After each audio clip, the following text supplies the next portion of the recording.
All right, everybody, welcome back to the KSR YouTube channel and our wrap-up of the 2023 Sick Week presented by Gear Vendors and Motion Raceworks. So on this episode, we're going to kind of talk about some of the highs and some of the lows, what happened with our Sick Week and why we think it was good, why we think it was bad. But yeah, that's what we're going to do. And overall, it's pretty good.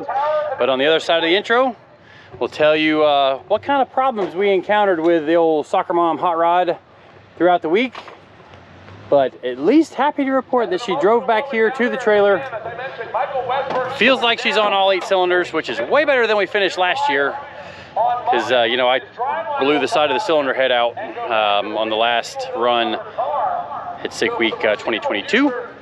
But yeah, let's get through the intro and get to it.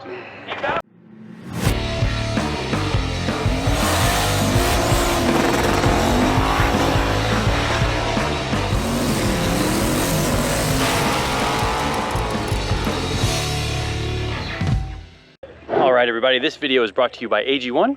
AG1 is a comprehensive daily nutrition made powerfully simple. It's made up of 75 high quality whole food source ingredients including vitamins, minerals, superfoods, probiotics, and adaptogens carefully curated to nourish all the body's systems holistically. And you guys might understand that on the road for these drag and drive events, we don't eat well. We don't sleep well. We don't do much of anything for our bodies well. So in just a second, I'll show you how I use the travel packs to mix me up a morning drink to kick me off and get me through my whole day. Now, the biggest thing I noticed with AG1 is, at least for me, that early to mid-afternoon kind of slump right after lunch. That's usually when I'm struggling, and when I drink AG1, I don't seem to have that problem at all. And I can power through, get to the next checkpoint, work on the tune with, you know, clear mind instead of being, you know, kind of tired and out of it. But yeah, let's get to the next morning and I'll show you what we're doing with mixing up some AG1. All right, everybody, we are back at the shop the next morning, and I'm gonna show you guys how I do my daily routine with one of the travel packs. Now at home I have the large AG1 bottle that I just take a scoop and mix it into a regular cup. But yeah, let's show you what I do for my morning deal. Like I said, normally I have a different bottle to scoop this into at the house, but we're gonna try and make it work with this water bottle, and it may be silly without making too much of a mess. Oh. So I like to start with some natural, fresh Florida spring water, because we have the best water here in Florida. You guys just know it, we have the best water in Florida. Florida's just awesome. But give it a good shake. I like cold water too. I've heard some people mix it with like room temperature water, but I like to do it with cold water. It just works better for me.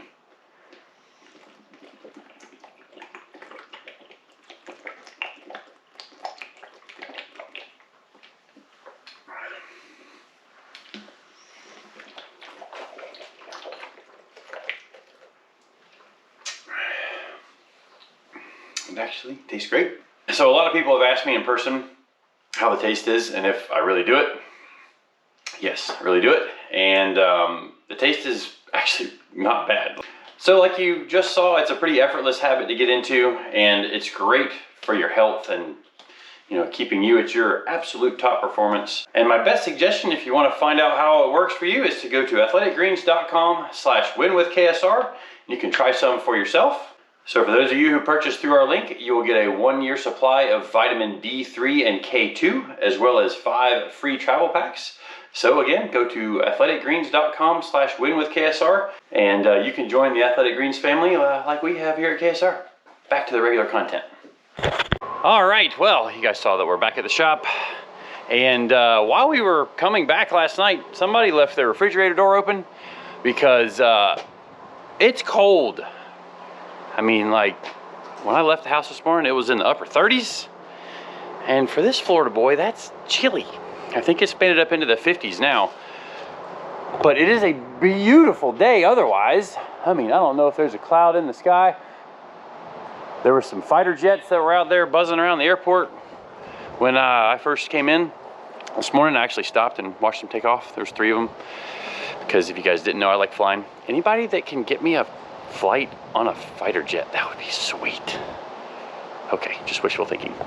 Anyway, we are back at the shop, and SoccerMom is unloaded. We're kind of starting to unpack some of the stuff from it. Will's going through the trailer, putting his tools back that we stole for the weekend, and kind of just organizing other little things here and there. But she's a wreck. Just threw everything in to get home on the last day.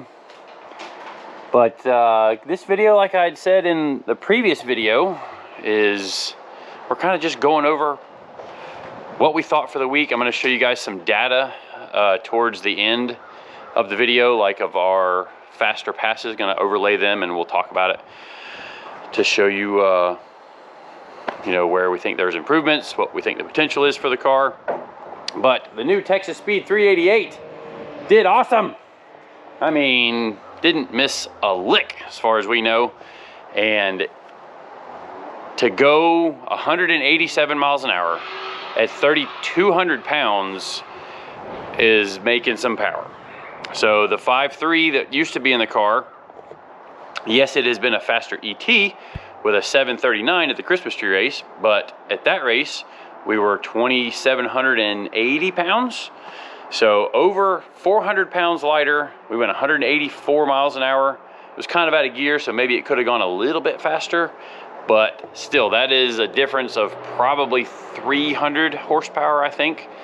If you do some, there's some online calculators at Wallace Racing that I've used for years, just for kind of comparison purposes. And the 187 mile an hour pass shows somewhere 1,650-ish horsepower. And the 5.3 pass was somewhere 13 and change. But yeah, let's actually, I'm gonna get the hood off the thing. So these are some of the other companies that have helped us out along the way. Our Gear Vendors Overdrive was absolutely flawless. And I mean, to tell or to try to explain how much of a game changer that was for this car, I don't know if I can. Like, to be able to cruise at 80 miles an hour while under, I think it was 2,650 to 2,700 RPM, was 80 miles an hour. And the car like was super happy between, you know, 70 and 80 miles an hour, just cruising. And it was, Will and I talked about it several times, just how awesome it was and how really serious of a street car this thing is now. Last year, you know, with the fiberglass front end on it, the bolt-in windows, had to pull the whole front end off to work on the car. She was a little bit more of a drama queen last year. And, you know, then we blew it up on the last day. But this year, none of that. No drama.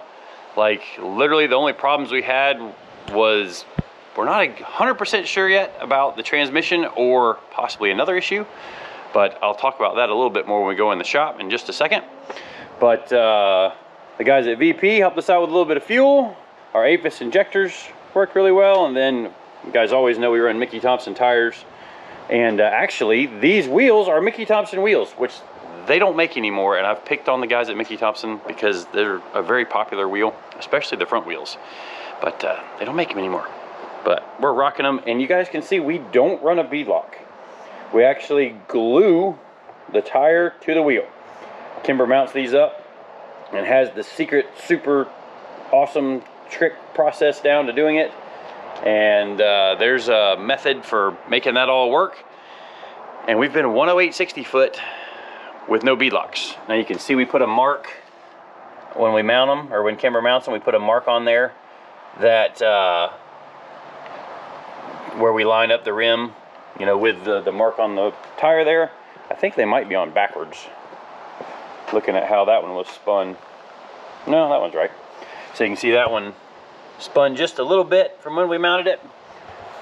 But for how much abuse we're putting these things through, especially at, you know, 3,200 plus pounds, it works. All right, I'm gonna get the hood off this thing, and we'll show you guys what's going on under there still. All right, we did have one struggle that I forgot to mention, and maybe you guys can comment in the comment section and tell me the best way to fix this, because I've had some experience fixing this problem on other cars in the past, and the fix didn't last very well because I don't know where I find really good replacement parts for this. Have I led you on enough? Are you wondering in suspense of what the problem was? It's our door handle. So you can see it's cracked, and you know our big old heavy doors, every time we go to open the door, it opens this crack up. So we've been trying to only use the very corner here when we go to open the door. But even still, that's hard to do without, you can see her opening up there. And I replaced some door handles on another car in the past. It broke the handle completely off like a few months down the road. I felt like it really wasn't even that long down the road. So under the hood, we had 0 belt issues. The alternator belt didn't move an inch. We fixed our coil problems. You can see we got us, we decided to go ahead and put a brand new set of Holley smart coils on here for the event. Like the couple of ones that we had failed, we were old from when we originally built the car. And there's a thing you shouldn't do with these, and that thing is crank the car with the ignition on without the spark plug wire hooked to the spark plug, because the spark has nowhere to go. If the spark plug wire is dangling away from the engine, well, that spark energy has to go somewhere, and it can damage the coil. So we think that was some of our coil problems that we had leading up to sick week, but we didn't kill a single coil on sick week. How about that, Will? We didn't lose a single coil on sick week. That's awesome. That is very awesome. Because I thought there was some issue with the wiring that I did. Yep. I think it was just old coils, I guess. Yep, so Will had rewired the whole car at his shop. You know, I'd go over and help a little bit from time to time and, you know, guide and point some, give some suggestions, but he was worried that something he had done with the wiring was damaging the coils, because it kind of started happening right after that, the rewire. But absolutely perfect all week, no problems. The new wastegates worked really well. I still have a little bit of boost wave that I need to work out, which is mostly because you can see how small the hat is on the top of our wastegates, which is great for positioning them, you know, fitting them in a car, especially down where that one fits. It's really kind of in a tight spot down there. And I don't know if you guys saw in some of the videos, that front wheel camera, you can actually see the wastegate valve working. I didn't catch it the first time, and you can, you know, see fire coming out of it, and I'm going to try and get that camera positioned even a little bit better to be able to see the valve inside of the wastegate working, because I just think that's cool. So our new radiator and fan setup worked absolutely perfect, maybe even too good, because on the street she ran too cool. So we turned this fan off at 50 miles an hour, and anything above 50 miles an hour, the car was drastically cooling off. I had the fan set up to where it doesn't turn on until 170 degrees, and that's at its slowest speed. And then I'm progressively ramping the speed up until 215 degrees, I think, is my max temperature that I want the engine to see. I know I'll never see that at the racetrack, so I can program the fan to actually try and let the engine warm up. And when we were in stop and go traffic, you know, in Daytona, like the run from Gainesville to the run from Gainesville to Orlando through Daytona, I think that was over a 5-hour drive. Like stop and go traffic down A1A and then on Dunlawton Avenue or Boulevard or whatever the heck that road was. Like stop and go traffic for one stretch over the course of an hour. We went about 3 miles, it felt like, just trying to get through rush hour traffic in the afternoon. Actually, it wasn't even rush hour traffic. It was like 2 o'clock in the afternoon and the traffic was terrible. So something we may have to do for the future drag and drive events, especially on cooler days, for sure block off this bottom part of the grill opening, and maybe even start to, you know, fabricate something where we block off some portion of the front grill. I'll block off the holes down here.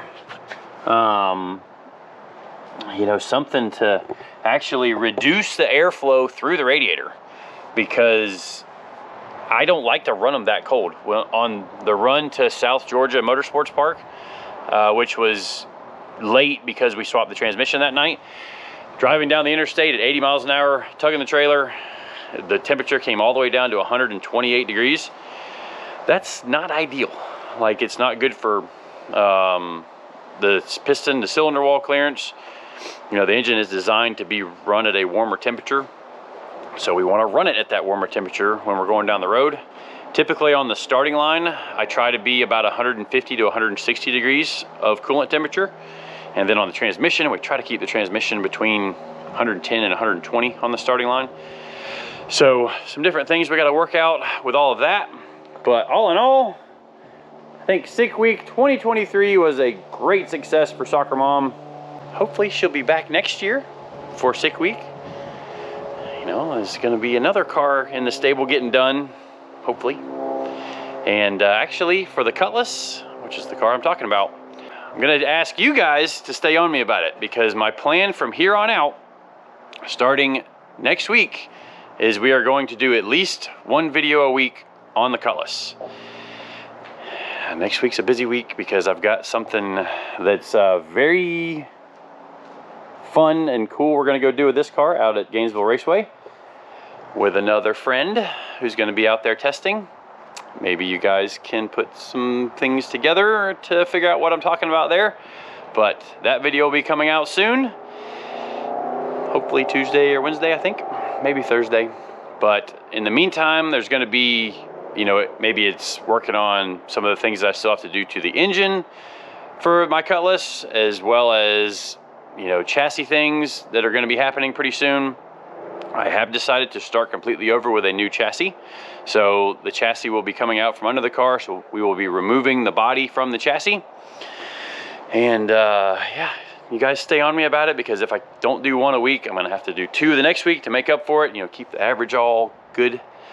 But I'm trying to, my goal is to do one, like say it's gonna be on every Friday or maybe every Saturday there's a Cutlass video. And if I can keep chipping away at it, then over the course of the next 8 months to a year, hopefully we'll have us a running Cutlass and we'll be testing in the fall. I'm gonna say fall so that I know that hopefully the goal is by December we're actually out testing. So, Will, anything you want to talk about? Put you on the spot. It was a great week. You know, all the stuff that we got, the engine from Texas Speed, the gear vendor, the new radiator, that fan, you know, we had all that problem last year with fans. That fan was awesome. It was great. It was an awesome week. I don't know, like, no coolant pressure. Probably, it was great to not see coolant pressure after every run. I mean, it just, you know, it would have been great if we could have came out of the gate and not had the transmission issue, and I think we could have, you know, maybe podiumed in the class, but, you know, we finished. There was a bunch of guys that didn't. We did finish. I need to go look where we finished actually overall, because we were close to probably top 10, because there's only 2 in Unlimited that were faster than us, a couple in Unlimited Iron, maybe I bet top 20 for sure again. Oh yeah. But because there's so many classes, I forgot about a few there. But I mean, for the last minute thrash, yeah, literally not having a chance to do any testing or driving, I think we did pretty good. Yep. I mean, she's basically ready to go again. Let's go on another one next week. All right, actually, let's walk inside and I'll tell you the thing we were not sure about the transmission. This video might be getting kind of long, but so there's 2 possible things going on with the old SoccerMom transmission. One is that the pump is not outputting the pressure or the volume that we need to maintain the converter charge pressure. The first thing we noticed when we put Spencer's transmission in, we had good percentage higher. I don't know the exact percentage, but it was, you know, 30-40 psi higher converter charge pressure, like on the 2-step, and then, you know, when the car was going down the racetrack. So the other thing we do to control converter charge pressure is we have these dump valves that basically intentionally dumps all of the pressure in the torque converter. This one's not plumbed yet because this is actually Spencer's pan on our transmission, but the out line on the cooler lines is directly out of the torque converter. So if you route that and dump it right back into the pan, what it does is it raises the stall on the torque converter because there's not hardly any fluid in the torque converter. So we use that for spooling. And if the track is really bad, we'll also maybe leave the dump valve open for the first few tenths of a second because it takes some of the initial sting when the trans brake is released and it whacks the tires real hard. It kind of softens up that. So the thing we did when we put Spencer's transmission in the car is we actually blocked off our dump valve. In SoccerMom, this unit is mounted over to the chassis, so that's why we used our pan instead of Spencer's pan. But we blocked that off, so either the dump valve is leaking or there's a pump problem. The car or the transmission has never hurt a clutch or a band or anything like that, so that's our 2 question marks. Now, the dump valve we can easily test because we can hook it back up in Spencer's car before we ever take it out. And then we'll see if it shows our pressure loss or everything, whatever happens there. And I guess we'll have to do that test, maybe sometime next week or some other time. All right, so let's go look at some data. I'll show you some of our faster runs compared to each other. And then we'll wrap this video up. All right, so let's look at some quick data analysis like I promised you guys earlier in the video. This is the 749 at 187 mile an hour pass, which what I'm going to do is compare this to the 752 run from earlier in the week. And you can see I've got the incrementals up here. That pass did not have the 1,000 foot, so it's just 60 foot, 330, 8th mile, and the quarter mile. If you want to know how to do that, you click this little notebook thing, go to the drag race tab, add your incrementals in, click to show them on the graph, and that is how you can make that happen. The rollout is not factored in, and by rollout I mean the time that the car actually starts the beams, because if you look down here, this light blue line is when the front tire actually starts moving. So there's probably a tenth and a quarter before the car actually gets out of the beams and the clocks start. So all of this happening right down here should be offsetting the incrementals, but for my data comparison, I always set the 0 time as when the trans brake is released, just so I can get a real accurate comparison instead of looking at how the car reacts, because basically the car is going to react differently based off of how much power is in it for that initial move. So what we've got here is this purplish pinkish line is the G. This solid darker black line here is target boost. Red line is RPM. Green line is actual boost. And then we have the 2 wheel speeds here, which I'm actually going to turn off the front wheel speed now. So 749 at 187 miles per hour.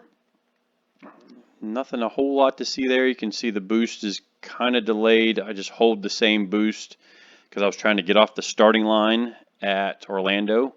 Peak boost happens, or peak G, I mean, happens at 1.15 seconds. Not ideal if you know much about drag racing type stuff. But let's compare it to the 752 pass from earlier in the week, where we had a 10th better in 60 foot. Zoom back in on this.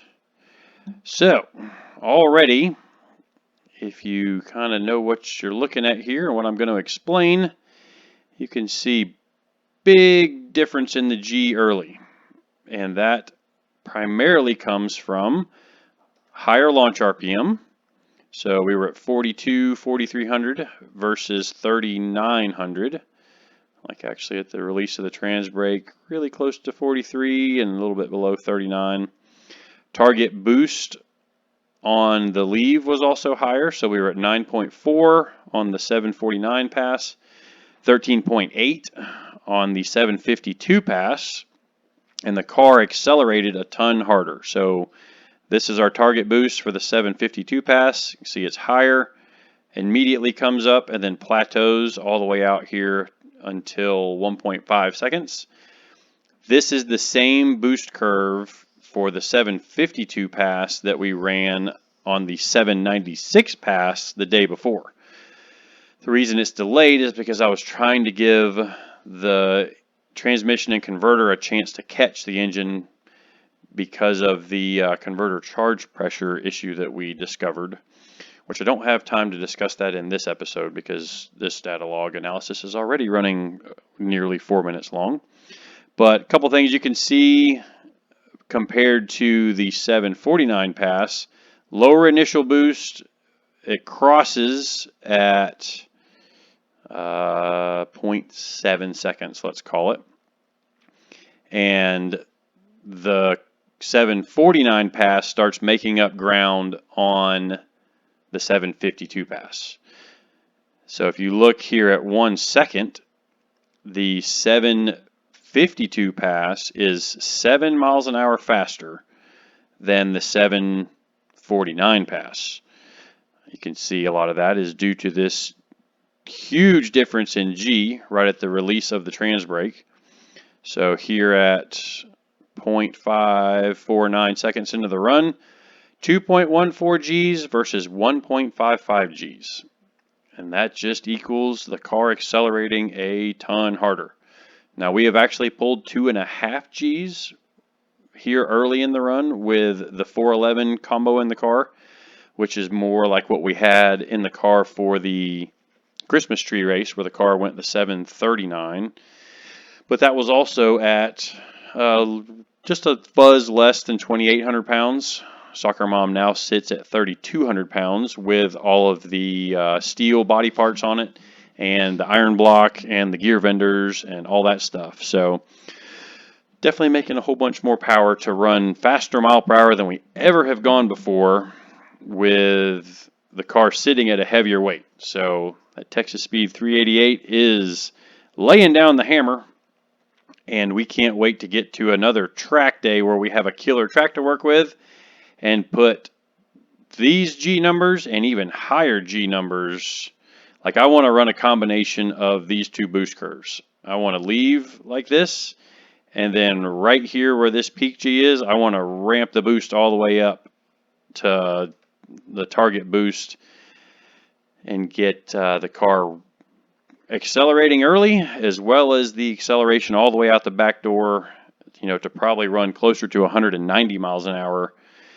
And I'm very curious to see what that does as far as ET for what the car can do by combining these and even improving on this even more. But for a brand new combination to go out and go as fast as we did later in the week, we are super happy with all that. And we have a ton of data to work through. And we're going to make SoccerMom go out and go real fast. Go real fast. Another little boo-boo you can see here is this shift point on the 752 run. Yeah, that's me miscalculating when the shift needed to happen. With the 158 first gear in the transmission, we were actually shifting at like 4.1, 4.2 seconds. I thought knocking a half second off that would be enough for the 180 gear set, and I was very wrong. So it didn't try to make the shift until after 3.6 seconds, which is where I had already gone down and smacked the shifter. The reason I do that is because I put a time qualifier as well as an RPM shift point. Because if the car spins early, like say down here, and the RPM comes way up, that means the wheel speed would be way up. And then if it shifted while the tires were spinning, then you end up with 200 mile an hour wheel speed and the car's only actually going like 70 or 80 miles per hour. And basically the back of the car ends up being on ice with tons and tons of wheel speed. There's so much momentum and inertia that even when you let off the throttle, the tires don't hook right back up again. So we try to avoid that with a time qualifier as well as RPM on the shift point. And you can see Here on the second run, it worked out a lot better to where it shifted right at 8100. I shift by the G meter when it comes to where I need to shift, and on the dotted line you can see the G fell way down early because out here the car doesn't make any power at 9,000 RPM or even 9,100 RPM. It's making power, but it's already well past its peak, and the car actually slows down on the acceleration. And then you can see the G actually came back up after the gear change on the 752 pass. So usually I try to work a shift point that combines those two lines, and that seems to be what ET's the best. So a lot of blabbing on and on about squiggly lines on a computer screen, but maybe you found that interesting. And let me know if you want me to do some more data analysis stuff like this. This is the stuff that I thrive on, in complete honesty, and so many different data points that we can look at with the Holly, just stuff on top of stuff on top of stuff on top of stuff. And all of this information can be used to make the car faster and more consistent. So that'll wrap it up for this video. Appreciate everybody watching and subscribing, following along, and all that good stuff. Be back in the shop tomorrow with another update video of what's going on with the shop, and maybe something else we got going on with another buddy. So we'll see you guys in the next one.